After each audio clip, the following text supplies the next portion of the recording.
Ситуацијата со коронавирусот на ниво на целата држава руши црни рекорди. Секојдневно сведочиме на огромен број на нови случаи, меѓутоа и на лица кои што ја губат битката со коронавирусот.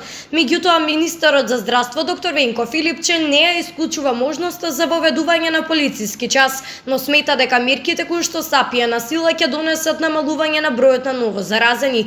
Ја смирува ситуацијата при што посочува дека секој пациент ќе биде услужен и ќе му биде воспоставена потребната терапија во лекувањето на коронавирусот. Нема пациент кој што е вратен во ниту една болничка установа, било каде во државата, па дури и тука на клиниките. Можно е да има подолго чекање ако има конгестија, ако има гужва на пациентите. Затоа ние оспособуваме сега екстра болнички капацитети и во клиничкиот центар и во болницата 8 септември и ширум сите во градовите ширум земјата. Во сите инфективни и интернистички практично целите болници се сега во фаза на мобилизација и ги лечат ковид пациентите. Се сместуваат се повеќе и на други оделенија заради тоа што инфективните се веќе преполнети. Значи ниту еден пациент не бил вратен од болница ако навистина има индикација за болничко лекување. Инаку тој за денеска најави донација од 13.000 брзи тестови кои што ќе го дадат резултатот на пациентот, дали е позитивен или негативен за само 15 минути. При тоа исто така посочи дека носењето на заштитна маска покрај ширењето од коронавирусот заштитува од сезонски грипови и аерозагадувањето.